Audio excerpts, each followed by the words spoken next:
सोबत असेल जाणीव। रोखोक बातम्यांसाठी पाहत राहा जाणीव मराठी। होऊ द्या जाणीव। लाईक करा, शेअर करा आणि सबस्क्राईब करा आपल्या हक्काचे चॅनल जाणीव मराठी।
ते हातावरून काय खाल्लं नसेल का?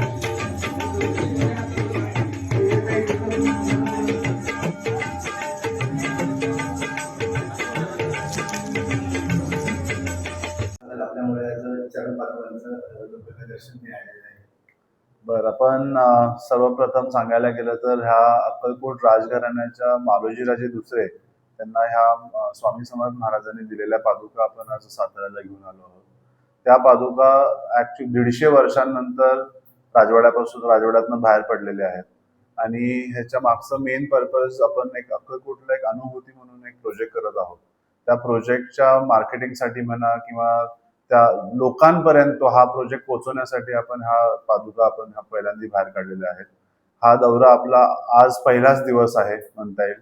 साताऱ्यापासून आपण सुरुवात केली, आता इथून पुढं अख्खं महाराष्ट्रभर आपण ह्या पादुका घेऊन फिरणार आहे आणि 31 डिसेंबरला आपण परत अक्कलकोटला पोहोचणार आहे।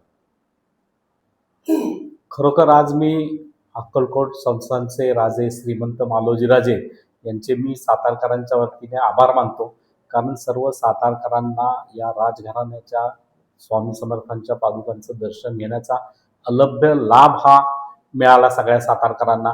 आणि राजेसाहेबचा अनुभूती म्हणून हा जो काही प्रकल्प करतायत तो खरोखर त्यांच्या विचारातनं शेगावसारखं भव्य दिव्य एक प्रकल्प उभा करायचा त्यांचा मानस आहे।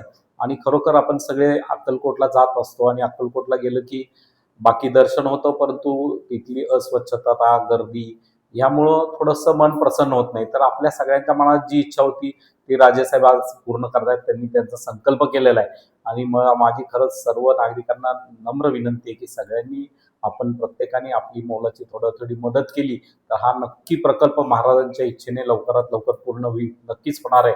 तर आपण सर्वांनी ह्याच्यात सहभाग घ्यावा याचीच मी सगळ्यांना विनंती करतो। तसं बघायला गेलं तर अख्ख्या भारतासाठी आपण करत आहोत, भारतातल्या लोकांना। आणि आता झाले कसं, महाराजांचे भक्त बरेचसे बाहेर परदेशात पण आहेत, तर हा प्रोजेक्ट आपण सर्वांसाठी करत आहोत। आणि कंगाळकर साहेबांनी आज जो कार्यक्रमाचं नियोजन लावून दाखवलं साताऱ्यातनं, तेच असंच नियोजन माझी अशी इच्छा आहे की सगळ्या बाकीच्या गावांमध्ये पण अशाच प्रकारचं नियोजन व्हावं।